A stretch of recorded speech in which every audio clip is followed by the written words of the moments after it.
Welcome back, everyone, to another episode of the Nick Cage Fight Podcast, where something or the other, and then we do something.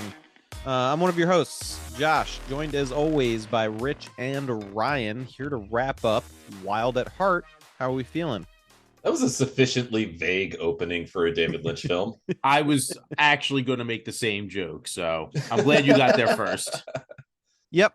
So where we last left off, oh yeah, we got the curly pointed shoes Yes. on Lula's mom with her face painted completely red and one of her hands too. So Lula and Sailor are back on the road. They gas up at a radio station, and Lula suggests that Sailor get some sleep and she drive for a while. Sailor takes her up on this offer, and Lula's driving with Sailor sleeping in the back, and she's flipping through radio stations. And of course, every radio station she lands on is just telling the most horrifying news story you've ever heard. It's pretty sick. Yeah. It's awesome. It's like the best Southern AM radio you'll ever hear. It's like a fucking sample from a death metal band. Like you'd hear this before the totally grimy riff comes in.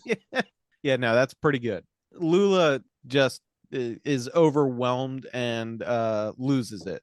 She pulls over, wakes up Sailor, insists he find music for her or she's gonna freak out. So Sailor spins the dial and finds some rock music, and then front flips out of the car and starts karate dancing on the side of the road. You love to see it. It's a cool move. It's a pretty cool move. I'm gonna give him that. Meanwhile, Lula's mother arrives in New Orleans and meets up with Johnny. And after she says they have to find Lula together before it's too late, Johnny asks if Santos is involved in any of this. And Lula's mother vehemently denies this, like a liar. Back with Sailor and Lula, Sailor confesses to Lula how he used to drive for Santos and knew her dad.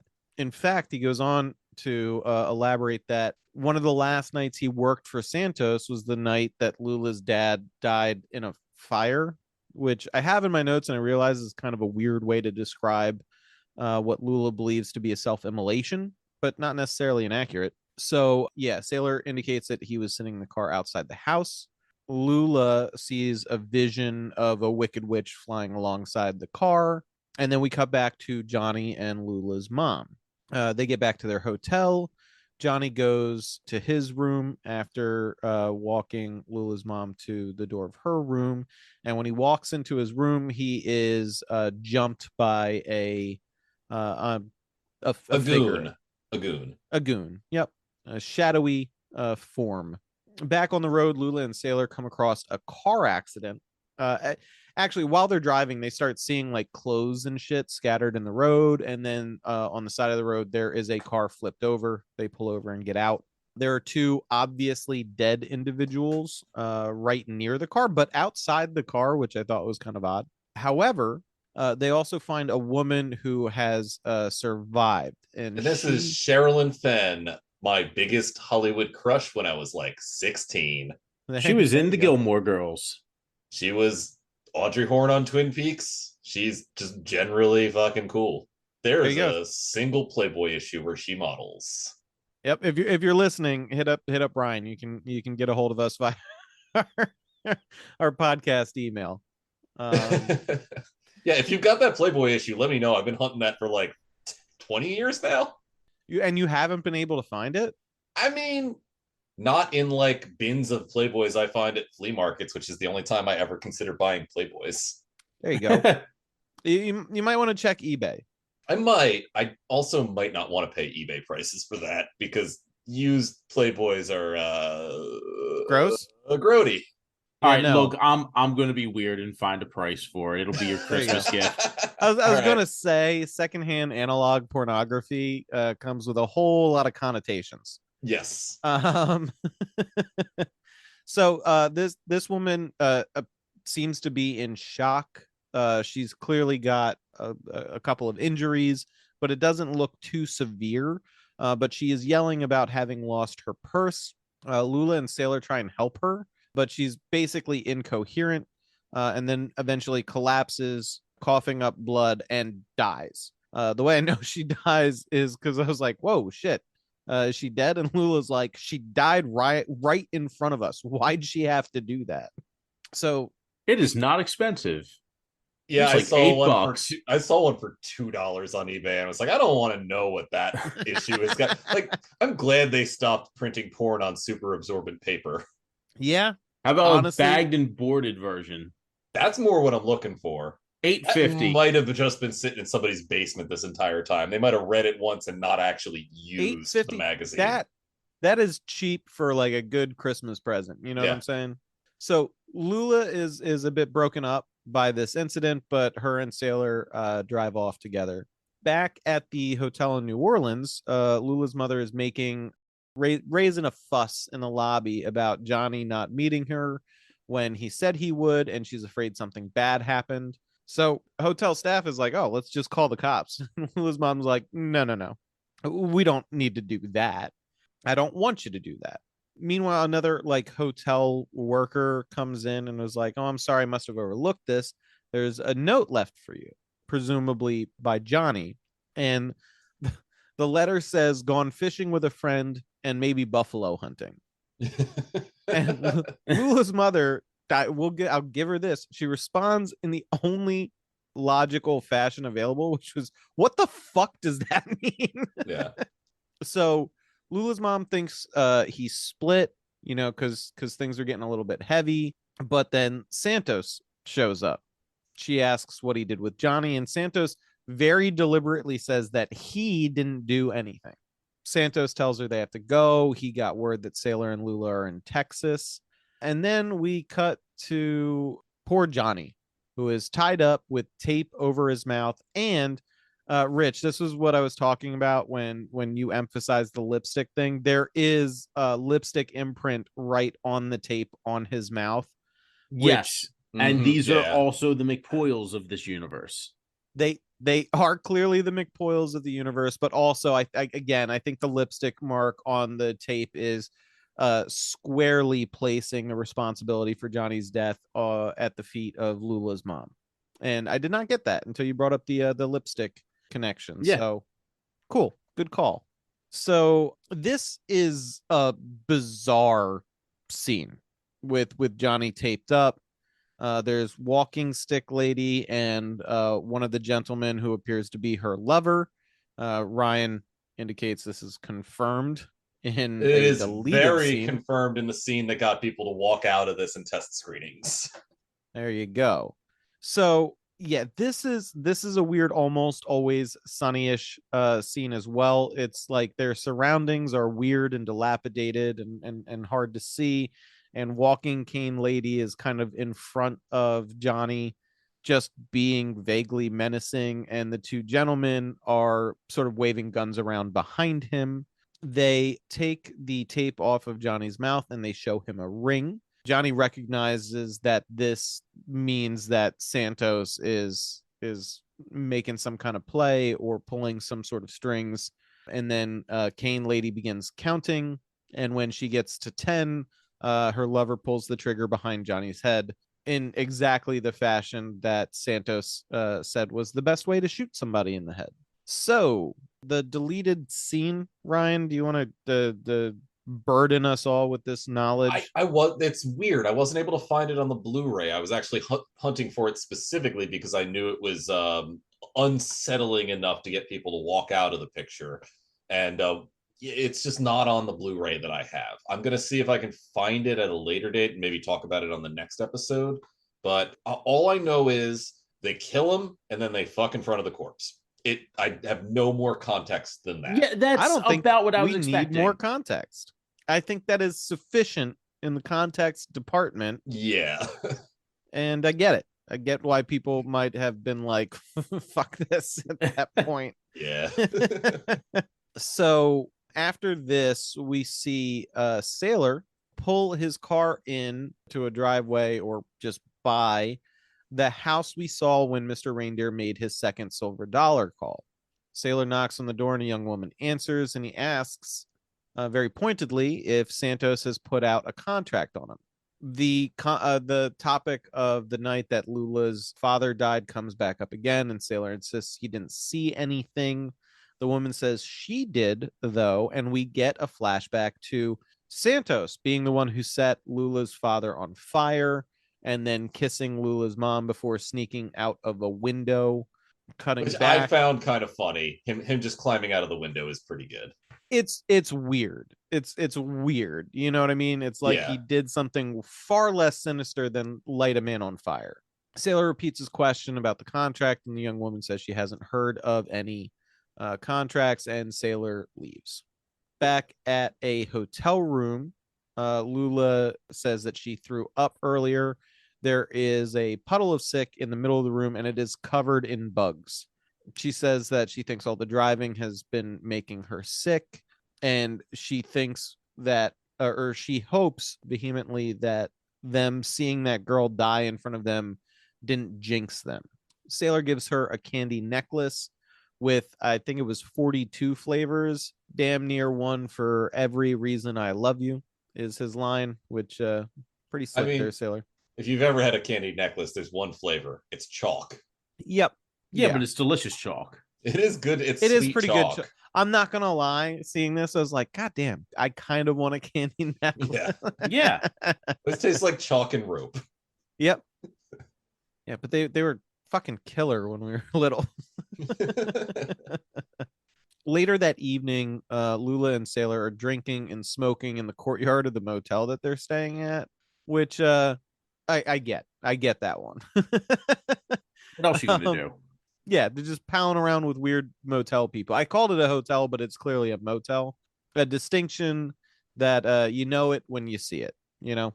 No, motel is just doors on the outside. Correct. Yes, that is the distinction. Yeah.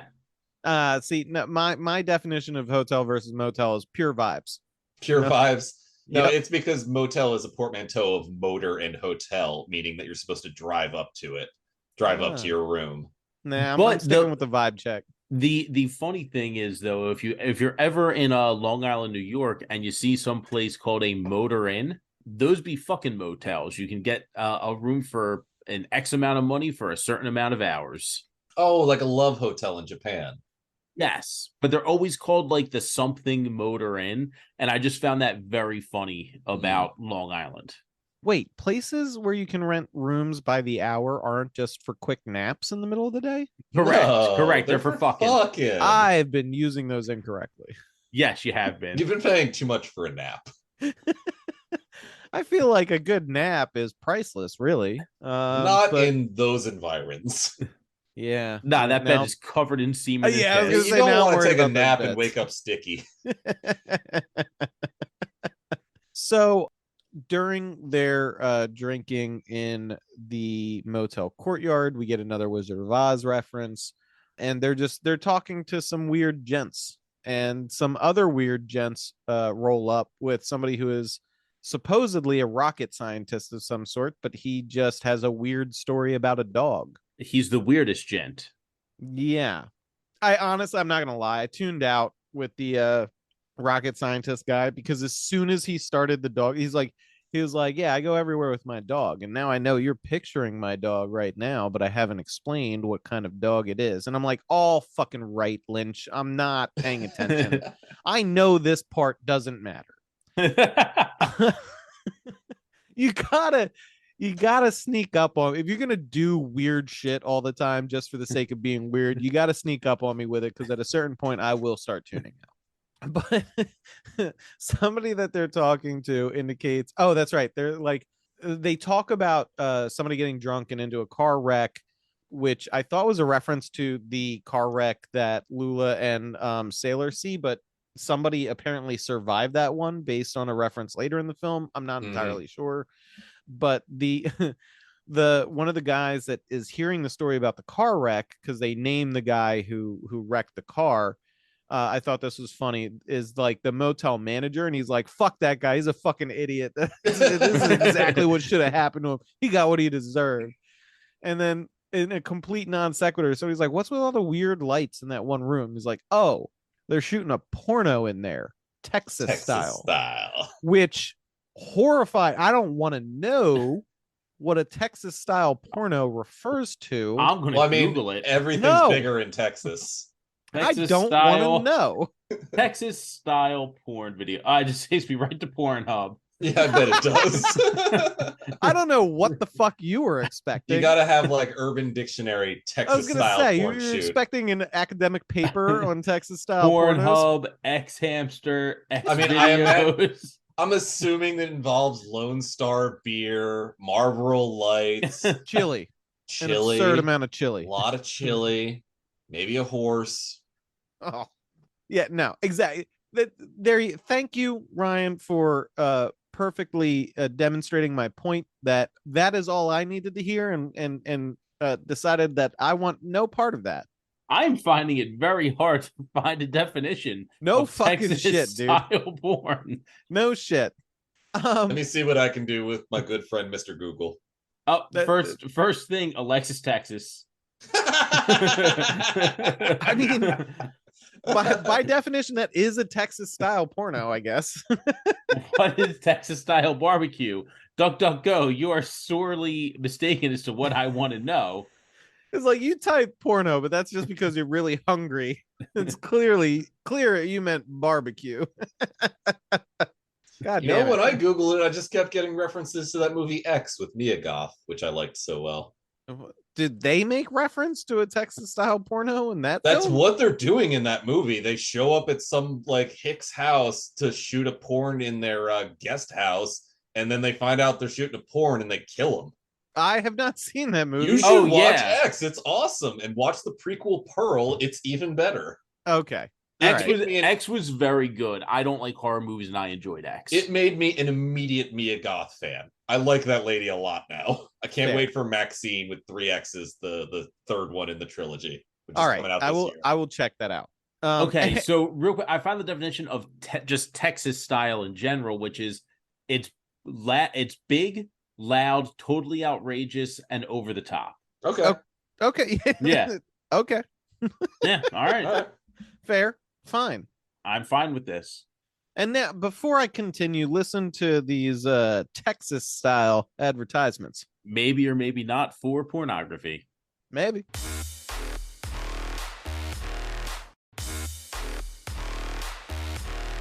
It'd be sick if we got an OnlyFans ad. I don't know why. I think it's gonna be funny. I found a bunch of stuff on Urban Dictionary about Texas style. Anything to try and anything Lynchian? Let's see. Let's see what a Texas hot rod means. I Similar, don't to, know. similar to the Texas chili bowl, the Texas hot rod consists of engaging in an act of sexual intercourse. From the doggy style position, the giver will put Tabasco on his penis while wearing a condom. Then he will insert his sauced up tip. Okay, yeah, I don't need to read any more. Yeah, of this. listen, it's so It's only the spicy. bottom feels pain. Thanks, That sounds Internet. awful. Horrifying. And again, not to harp on this, but I was clearly right when I said I want no further information. I on- need more context. No, you don't. No one does. That's a fact. A Texas style fact. So to hammer home the point that somebody in one of these motel rooms is filming a porno Texas style, a trio of large, scantily clad or barely clad women run into the courtyard to cavort and laugh before running back to a room. And then this is where we get introduced to Bobby Is Texas Peru. style porn just BBW porn? Yeah, probably. Everything's bigger than Texas. Yeah, okay. Yeah. Don't mess with Texas. Anyway. Josh is like, I need to move on from this immediately. Yeah, I'm me and Rich could rip off of exhausted. this for another hour. So yeah, Bobby Peru. He's fucking weird. He says some weird shit. He was clearly a Marine at some point in the Gulf of Tonkin, I believe. And he has the worst teeth. The worst fucking teeth. Also, he could just be stealing valor. He could be stealing valor. I mean, with his he's jacked a up teeth. weird dude. Yeah. Yeah, that's a very good point. It might just be a lie. The whole reason why we're led to believe he's in the Marines is because he has a tattoo that says USMC on his hand that Sailor notices. After, again, just being weird, Bobby walks off. Lula's still feeling sick, and her and Sailor retire to their room. Lula has a flashback to, again, the tail end of the molesty uncle scene, and then a scene that I can only assume is a ensuing abortion after that incident. Had that confirmed by 3 women I was watching that with, that it was definitely an abortion. Yeah, it was pretty I obvious got in that. context. It was shot in the weirdest way too, that just to Yes. make you feel incredibly uncomfortable, because a vast majority of the scene is just one of those like magnifying lenses on like an arm on Laura Dern's face, and then you can see her arms sort of flailing like extra tiny on the side because of the magnification. It's bizarre. It's an uncomfortable scene. Clearly very much on purpose.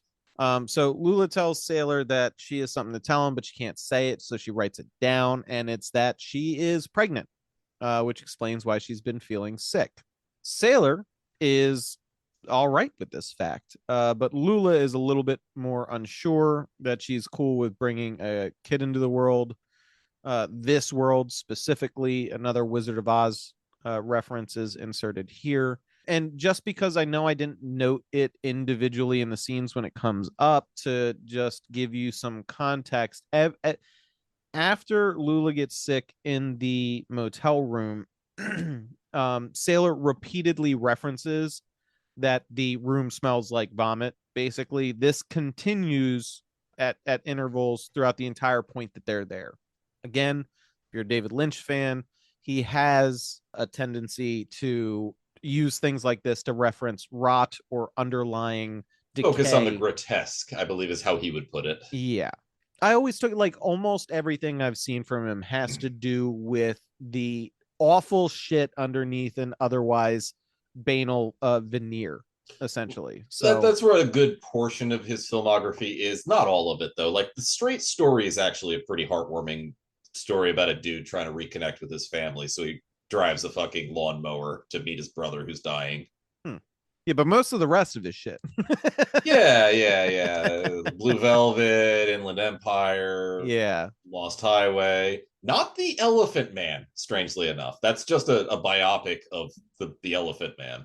Yeah. That would be the thing that he would play straight. Yeah. That and The Straight Story are like oh, he also did like a weird short sitcom that got canceled real quick about a radio station that's just like a paint by numbers sitcom with like his weird cinematography style that his dude usually uses. On the Air. I need to hunt that down. Yeah, it's weird and it's kind of funny, but yeah, it got shit canned after like 6 episodes, maybe 8. I'm not 100% sure on the episode count on that. So up next, and I know we're inserting a trigger warning at the beginning of last episode, probably going to do that on this one as well, but I'm going to give a specific call out. This next scene in a movie filled with disturbing scenes, this next one is the worst, or at least very rough. Yeah. So if you don't want to hear it, skip this part. I'll try and keep it relatively quick.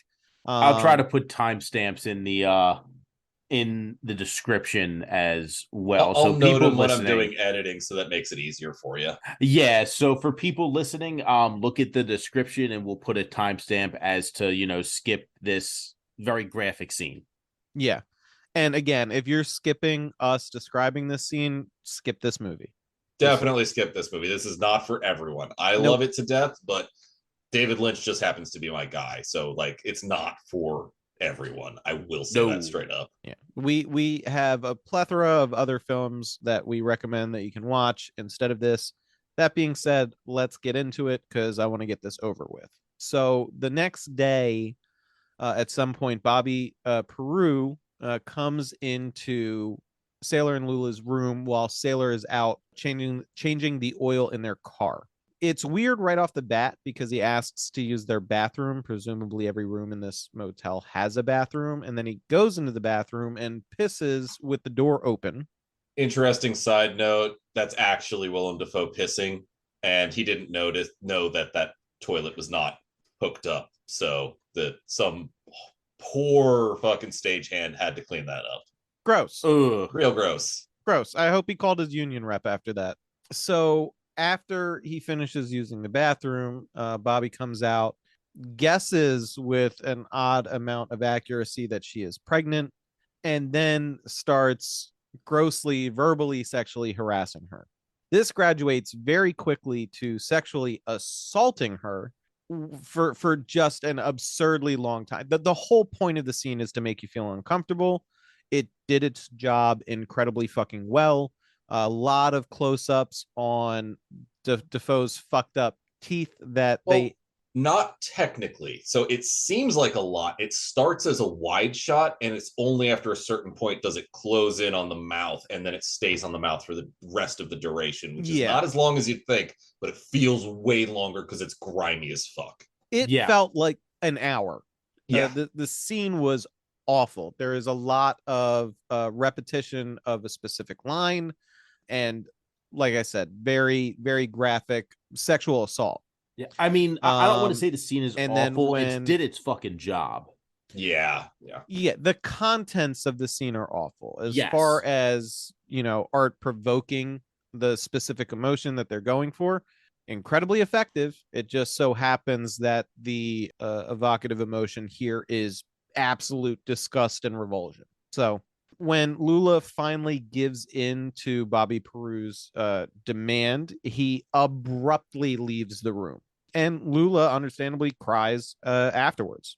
From there, Bobby there's another quick Wizard of Oz reference too. She clicks her heels 3 times while she's crying. That's right. I'm sorry. Yeah, she while she's crying, she clicks her heels together 3 times. Bobby goes from there immediately to where Sailor is working on the car and hits him up to go to a bar and get a drink. They do. And Bobby pitches him on this super easy robbery job where they can get $5,000 and split it. And so Sailor and Lula will get, $2,500, and Bobby knows that Sailor needs it because Lula's knocked up. The way he puts it is she's in a family way, which is a very old-timey reference. And they have I think that might just be a cultural thing for you, because that's definitely what like African American families say to euphemize pregnancy. Really? I have heard that within the past year. Wow. I've never heard it in a modern context. Yes. Well, there you go. I learned something. So, yeah, Sailor is reluctant at first, but Bobby's point does stand. Lula's pregnant, and they do need money because they're almost out of it. This is referenced a couple of times leading up to this point in the film. Sailor is also briefly suspicious about how Bobby found this out, because he mentions having spoken to Lula earlier, and that, when Sailor presses him on it, he was like, honestly, I didn't know, it was just a guess. So Bobby takes Sailor outside and shows him his guns in his trunk. It's a sawed-off shotgun and a revolver.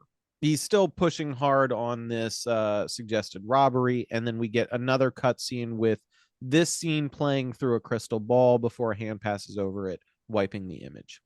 Which might be the most jarring cut of the entire movie, in my opinion. What, the crystal ball? The crystal ball, yeah. Cutting to the crystal ball is like moving from Kansas to Oz. Yeah, this is, I think it only happens twice in the film. Early when Sailor's in prison for the first time, and then this scene. Sailor goes back to his and Lula's room, and Lula asks if they can just leave this place being Big Tuna, Texas. Sailor promises that they will. When asked where he's been, Sailor does indicate that he was with Bobby, and Lula is like, Bobby's bad news. You shouldn't have anything to do with him, basically. Oh, also, Laura Dern says the name of the movie in this scene. Is that the only time she says that? No, it's the only time she says that, but Sailor says it at the penultimate scene in the film. Yeah, wild at heart and weird on top. Yeah, that's Laura Dern's line. This world is wild at heart and weird on top. So then we cut back to Bobby, who goes to the house, the second silver dollar house, the house that Sailor visited earlier, and goes inside where the young lady that Sailor was asking about the contract is. and it looks like she is the daughter or somehow related to the Kane lady, Hitman trio, maybe, Mm. or Hitman duo with a weird third hanger on that doesn't do anything. I did not get that guy's role, by the way, in that trio. It's the weirdest polycule hunting people down and killing them for $1. At this point, it is basically revealed that Bobby Peru is the individual that got the second silver dollar contract and is set to kill Sailor. He even specifically references like, oh, a bad accident could just happen to him in the middle of or shortly after, a heist. Yeah, the curtain's kind of pulled back. There's a Cage Fight podcast Oz reference for you on the whole robbery thing and why he's pushing it so hard. Bobby rolls up with the girl from the house to pick up Sailor. Sailor is angry at first to see her, but is convinced to get in the car with them.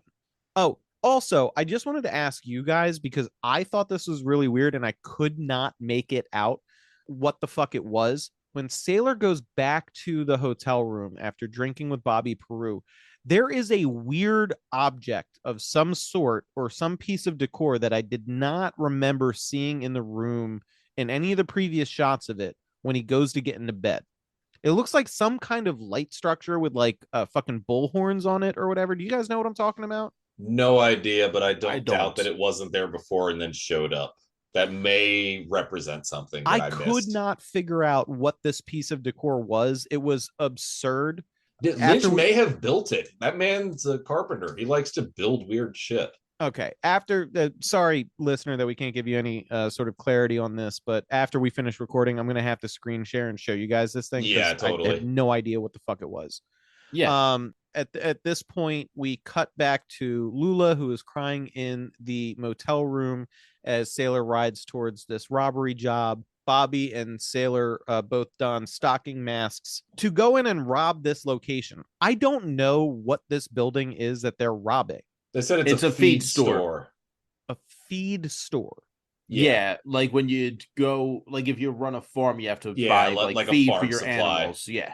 Gotcha. It's that honestly makes it a little bit weirder because the inside of this building looks like a bank they'd use in like a Western movie, right? Yeah. There is a wall separating the lobby area from where the employees are, and there's metal bars in the window cut out of this wall. They go inside with Bobby wielding the sawed-off shotgun and Sailor wielding the revolver. After they go in, the young lady from the house is waiting in the car, keeping it running. And of course, basically right after Bobby and Sailor go into the building, a police officer rolls up, gets out of his car, and starts talking to the young lady, asking what she's doing here. Oh, I'm waiting for someone. Do you live around here? No, I'm from Big Tuna. That's kind of a drive. Yeah. This cop will just not fucking go away. Inside, Sailor is watching the door while Bobby goes back, presumably to rob the contents of the safe. And when he comes out of the back room, Sailor's like, all right, let's go. And Bobby turns and shoots one of the two employees there for no apparent reason.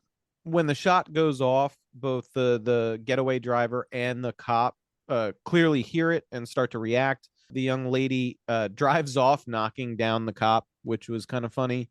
And Bobby turns inside the building. Bobby turns the shotgun on Sailor. What was that, Ryan? You had a revelation. It was. I forgot to mention that the young lady there was dating David Lynch at the time. That's Isabel Rossellini, the daughter of Ingrid Bergman and Roberto Rossellini. Huh. There you go. That's a fun fact. That is a fun fact. So Bobby She was Peru, in 30 Rock. She was in 30 Rock. She's also in Incredibles 2. She's in a bunch of stuff. She's had a long ass film career. I just remembered she wanted to keep the Arby's on I-90 in Texas in 30 Rock because she loved those beef sandwiches.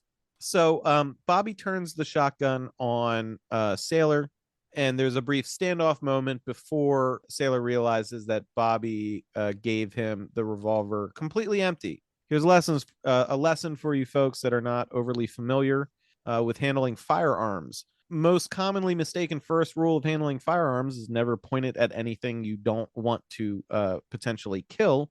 But that's actually the second rule. The first rule is to always check the state of a firearm as soon as it comes into your possession, meaning check if it is loaded, if a round is chambered. And Sailor clearly didn't get this lesson because he did not check. Well, no, because he says that he loaded it with dummies. Oh, no, I remember He says that. they're dummies, dummy, specifically. That's the line he says when he tries to shoot him. But a dummy round still fires. There's just no Not always. projectile. Oh, okay. All right, that's my mistake then, because Sailor does pull the trigger and nothing happens. It Yeah, clicks yeah. like it's empty. Okay, so still not bad advice, but definitely. we got to give Sailor a pass on this one. At this point in time, the remaining unshot employee of the feed store goes to make some kind of move, like pull a gun or something like that, and Bobby turns and shoots him dead too.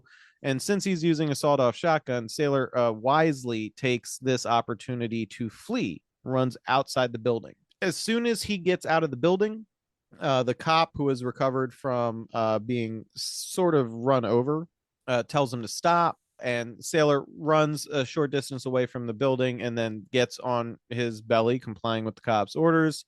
But then Bobby comes out after having reloaded the sawed-off shotgun. The cop orders him to stop as well, but instead Bobby turns the gun on him, and the cop shoots him repeatedly.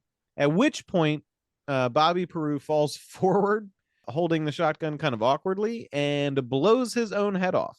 This was one of the cuts that was made to make sure this didn't get an X rating because it predates the NC-17.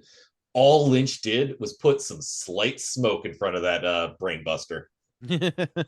It's still pretty fucking It's brutal. still pretty brutal, yeah. And then one of the weirdest scenes in the movie, because it's like morbidly hilarious. It was I it was love so it's so off. good. It's a Yojimbo reference. Okay. Yeah, it's a reference to my favorite Kurosawa. I have a brief fun fact about you, Jimbo, after I describe this scene too. So don't let me forget. Yeah. But we cut back inside the feed store, where that room where the employees were behind the metal bars is covered in blood. Both of them are covered in blood, but both very much alive and scrambling, because one of them had their hand blown off and they are looking for the hand. And he keeps saying, they can sew it back on. They can sew it back on. Unfortunately for him, the next scene we see is a dog exiting the back of the store holding a severed human hand in its mouth. God, it rules. It's so fucking good. So, Ryan, I heard this anecdote and I wanted to confirm it with you. All right. Yojimbo, in a very particular standoff scene between two swordsmen. Is it the Star Wars thing? No, it was the technical failure of a blood hose. Oh. Which spawned the entire theme of samurai films and anime specifically having those massive gouts of high-pressured blood spray. You're not thinking of Yojimbo. You're thinking of its sequel, Sanjuro. Really? Yes, it's the final scene when he has the showdown with the guy who's been fucking with the villagers.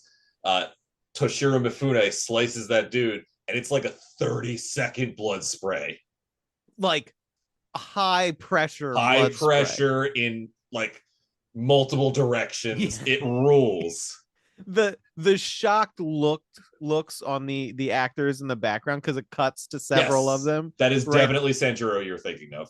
Okay, so the anecdote I saw incorrectly labeled it as Yojimbo. Yeah, I mean it's the sequel. It's the same character. So yeah, a one simple technical failure set a trend that persists to this very day. Yeah, because Kurosawa saw it and he was like, "That's dope. We're gonna keep that in." Yeah, without that, Tarantino might not have made movies. Probably not. No. Or his movies would have a lot less blood and a lot more feet somehow. More feet, yeah. Yeah. So, after that weird, dark comedy scene with the fucking surviving feed store guys, a sailor is arrested after the death of Bobby Peru. Oh, wait, hang on, Josh. I'm just going to be really awkward here and be like, hey, we got to cut to ad. So, here's that. Fair. Yep.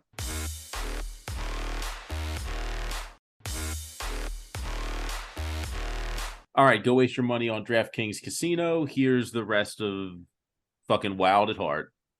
Yep. So Sailor's back in prison, not particularly surprised.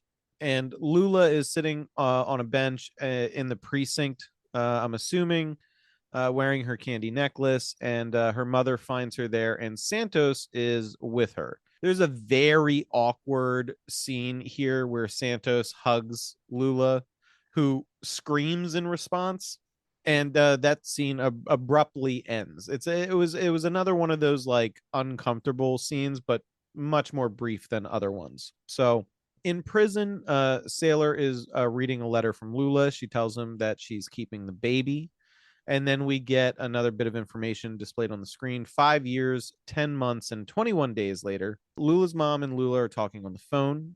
Lula's mother seems completely unhinged now. She is just bizarre.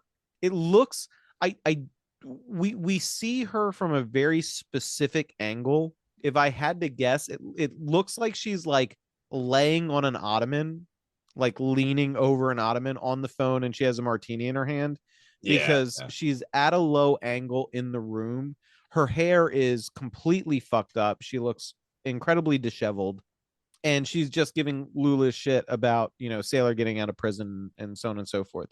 But Lula tells her off and hangs up on her. She also, weird placement for this as far as interior decor is concerned, she has like a coffee table with a bunch of framed photographs on it.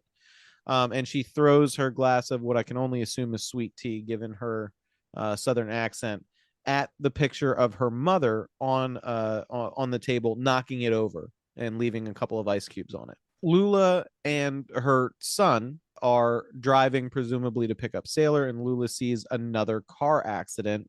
She averts her kid's eyes and continues on, and Sailor is waiting outside in his snakeskin jacket. Gotta represent that individuality and belief in personal freedoms. Yeah, don't make me tap the sign. Shit, now I need a sign. There you go. That's another Christmas present idea. Get you a sign that has the quote about the snakeskin jacket. Yeah. So Lula and their son greet him. Sailor says, he's read a lot about the kid and gives him a stuffed lion, which I was watching this and I was like, so this is another movie where Nick Cage plays somebody getting out of prison and is hell bent on delivering a plush animal to his child. Yes. I mean, that part of the movie's real quick, though. It is. Unlike the other film. Much less dramatic than the other movie we're referencing, one of the Holy Trinity. So Sailor gets in the car with them and they're driving. And at some point, Lula is overwhelmed with emotion again. This time, it doesn't have to do with disconcerting news stories on the radio. She's just kind of overwhelmed by Sailor's homecoming, basically. Sailor gets out to talk to her, and in response to her discomfort, Sailor says, look, it's probably better if I leave. The kid doesn't barely know me, so it'll be easy to forget me. You've survived on your own for like the last 6 years without me. This is too much and isn't good for you, and I'm gonna go. And so he says goodbye to the kid and walks off. And Lula calls for him to come back, screams after him, and he just continues walking on. So remember the beginning of episode 1, I said that the book ends differently. Mm-hmm. This is the end of the book. Really? Yep. That's pretty interesting. Yeah. And just a bummer. Yep. This scene would have been the end. But if I am remembering correctly, Lynch said he actually wanted to do a happy ending. Which makes sense. He usually does, but they usually read as ironic. Like the happy ending at the end of Blue Velvet is an ironic happy ending. Because like Kyle MacLachlan ain't ever going to be right again. Sure, he survived. Well, I also have some thoughts about how this ends as well that probably lends to the ironic element of it. Mm-hmm. So Sailor's walking off. by himself, and he quickly finds himself surrounded by just a gang of individuals. A bunch of thrash metal fans. Also, can I just say here, this this scene made me laugh, I think, in a way that was completely unintentional, or Lynch is more of a genius than I give him credit for, because this gang is the most random assortment of individuals. There's an Yeah. old dude in the background. I don't know if you noticed that. Like, it's not like just a bunch of, It's not a youth gang. yeah, it's not a bunch of disaffected It's just a youth. bunch of It's dudes. just the most random collection of 12 guys you've ever fucking seen. Yeah, no, he does It's- that shit all the time. It's just very dudes funny. being bros. Yeah. They're just trying to get to the Menergy spa. So they surround Sailor and block his forward progress. He calls them a slur, and they beat the shit out of him. And then he stands up and apologizes for calling him a slur. Well, Oh, wait. it's so great, but let's get to the other part. Yeah, first. yeah. Let's do the unhinged part first. Yeah, he gets knocked out and has a vision. We get the most clear Oz reference of all, because the good witch comes down in a bubble. All to right, and here's talk my to him. last housekeeping, because I didn't mention her. It's Cheryl Lee, who plays Laura Palmer on Twin Peaks. There you go. So she comes down in a bubble, and Sailor's like, "Oh shit, it's the good witch." And she tells him that Lula loves him and forgives him, and he needs to go to her. This is where he says the name of the movie. The good witch tells him not to turn away from love. She repeats this several times. Back to reality, he is just laying knocked out in the middle of the road, still surrounded by the guys who beat him up. He gets up, apologizes to them for calling them a slur. No, what he said, Oh no, yeah, I I was gonna laughed say at it's a little this, different. because what he says, "Boys, I sure am sorry for insinuating that y'all were homosexuals." Yes, that is I verbatim what he laughed for says. 2 minutes. That line was amazing. Then he thanks them for, I can't remember the exact phrasing, but essentially he thanks them for his epiphany as far as going back to Lula. He screams out Lula's name and then runs off down the road, I think even abandoning the bag he was carrying, or suitcase, or whatever the hell it was. Then we cut to Lula's mom, like, wailing and like covering her face with her hair. And then we cut back to the coffee table with her knocked over picture, and her image disappears from it. So, symbolism, the banishing of the evil witch. She doesn't get her way. Yeah, water Also a on reference it. to, what was that? Yeah, there's Yes. water on it. Okay. There is water on it. Because missed that. like you see it start steaming, and I'm like, oh, it's water, because that's what defeats the Wicked Witch of the West, is when they throw water at her when the scarecrow's on fire. She's melting. Yes. Yeah, her only weakness. That's why she's green. She's so dehydrated. Um, Got jaundice. but It her piss is the brightest yellow. smells like buttered popcorn. but also the imagery in this, for me, was a big callback to the crystal ball scenes. Mhm, Image yeah. there, image disappearing.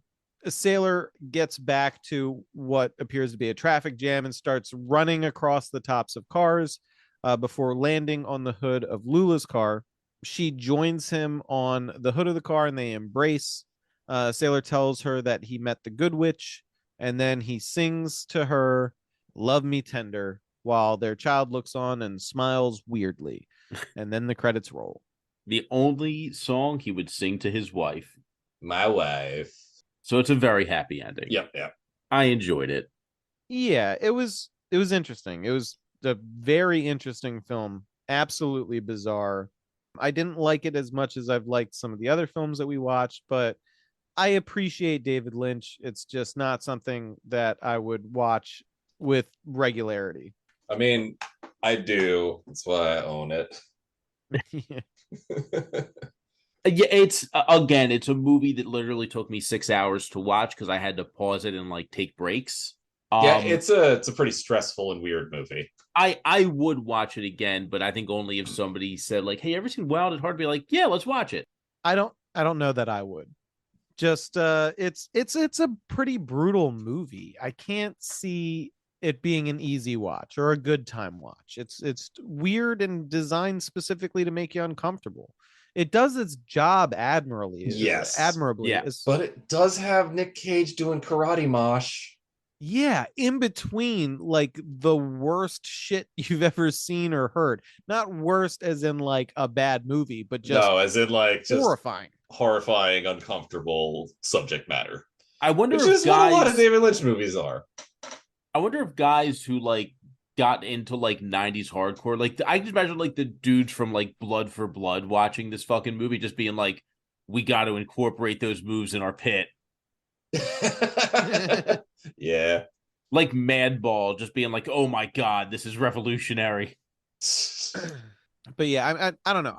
Like I said, I enjoyed the film. It was a tough watch for me. I thought it was incredibly well acted. Laura Dern is fucking amazing in She's this. great in everything. She really is. Also, this kind of threw me for a loop. I'd never seen this film before. My first experience with seeing Laura Dern on screen was Jurassic Park, which is a very different character as far as tone is concerned. Yeah. Yes. So I had a very different preconceived notion of Laura Dern before seeing this movie, and I was just like, this is throwing me for a bit of a loop. I mean, she's got range. Yeah. Overall, good movie. I don't know if it's going to crack my top 5, but I think it's definitely going to be in my top 10. It cracked my top 5. I knew it was going to crack your top 5. It has to. It's one of my favorite Cage movies, and while I don't consider it the best Lynch movie, it's still pretty high up there. Yeah, I think it's going to be one of those movies that we all kind of agree is good, but we're going to have disagreements as to how good. Right. Yeah.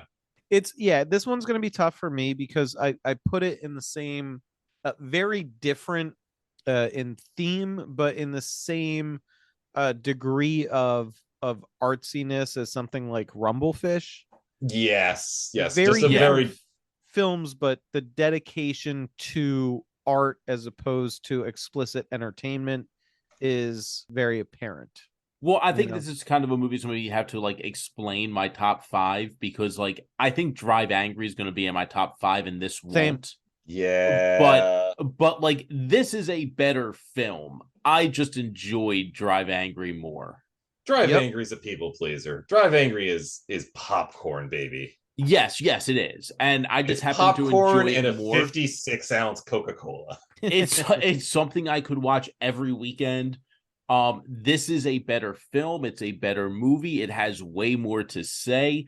It's art, but I think like a lot of art, because it has something to say, sometimes you don't want to hear it. Yeah. I'm not gonna lie. Stuff like this from Lynch reminds me of that real like the cinema of the absurd, like the joke from one of the later seasons of The Office where like Gabe just plays that weird film where it's just like, oh yeah, time lapse food decaying and like spinning chairs and shit. Yeah. I get it, but it's got a time and place for me where the time is now. The everyday place thing. is my living room. Yeah, I know. Here our next movie is. I don't think it's going to be art. Okay, I'm down for some trash. I like trash and art. I am a complicated man. It is a 2018 movie called 211, also released as Code 211 and The Bank Heist, starring Nick Cage and a bunch of people I never fucking heard of. Nick Cage's son is in it. Oh yeah, I see a Weston Cage in there. Huh. Yeah, I don't know like any of these people. It's directed by a former snowboarder. Oh, you know this is gonna whip ass then. You know it's gonna whip ass. He wrote it too. Fuck yeah. Yeah, but it looks. I mean, okay. I know that we have had differing opinions from like Rotten Tomatoes and stuff, but this holds a 4% on Rotten Tomatoes. Ooh, shit, baby. Oh, I am interested. Yeah, so this kid directed 10 fucking films. Good for him. I mean, what did Between Worlds have on Rotten Tomatoes? Because we went into that thinking that like, oh, this is gonna suck, and it was fucking amazing. 32%. Okay, so I think that this is going to be trash. Well, what else? Hold on. What else did we think was good? Let me see what Kill Chain had. I know that I think that Kill Chain is. Oh my God! The Wikipedia for Kill Chain just says Chester C. Jones of Colloider gave the film a D. That's all it has. Jesus Christ. By the way, the second writer on this, he's only ever done one thing, and that was writing the screenplay for 211. Nice. All right, let's go to actual Rotten Tomatoes. Kill Chain was never reviewed and has a 34% audience score. Well, that's just incorrect. They're wrong. Between Worlds. Okay, so you know what? Between Worlds, the audience score is actually 80%. Smart People. Yep. Let's just see what Drive Angry had, and then I'll be done with this. I'm curious because these are some of our heavy hitters in our personal opinion. 47% from critics, 37% from audience. The audience is wrong on this. The audience is wrong about Drive Angry. Wait, what did the critics give Between Worlds? The audience rating was 80. I don't know if a lot of people. It was like a 27 or something. All right, there you go. Don't listen to fucking critics. Between Worlds whipped ass. Drive Angry whipped ass. 32 out of 22 reviews, and the audience score is 80 out of 500 plus reviews. There you go. Yeah, no, I'm sorry. 211 looks like it's dog shit. I mean, hardcore ate some bad kibble dog shit. Oh yeah, 4% critics, 10% audience scores. So this is gonna be bad. I'm excited for this. Which is good because I think I need a bit of a palate cleanser after Wild at Heart. Yeah, I need some trash ass nonsense. And I think 211 fits the bill perfectly. It's gonna be terrible. Yes. It's gonna be real bad. I'm excited. Will it be worse than Sunny is what I want to know. Oh my God. That's a low bar to crawl under. But Sunny had acid yellow. Sunny had acid yellow, and it had Harry Dean Stanton. Yeah, like it's really good. Oh, apparently Nick Cage broke his ankle filming this. Oh. He also admitted he didn't like the final cut. He described all the trivia is just Nick Cage didn't like the final cut. Nick Cage described the movie as disappointing. God damn it. When the person you're doing this review for says, guys, you might want to skip this one. We got to do it. We got to do absolutely. it. Absolutely. The other trivia piece on here is in the end credits, the word vice principal is misspelled. Okay. All right. I'm excited for this. I'm excited for some hot garbage. And this sounds like it's exactly what the doctor ordered here. So check in next time when we review 211. I will probably open with a 311 joke. Let's see if I remember that. Something beautiful disaster. something Bush did 311. That's also a good. I didn't hear you the first time. That's very good. Bush did do 311. So in the meantime, while you're waiting, while we cook up our sir, another mediocre ska band has hit the World Trade Tower. Feel free to follow us on social media. You can find us on Twitter at cagefight_pod. We also have a Patreon that Rich is going to faithfully plug right now. Patreon.com/NickCageFight. $3 a month gets you every single episode without ads. We're actually going to be uploading some Patreon only material for the $10 a month people. Nick Cage, if you're out there, that tier's still waiting for you, $500 a month, but you don't get anything for it. No. I actually have an idea of what he can get.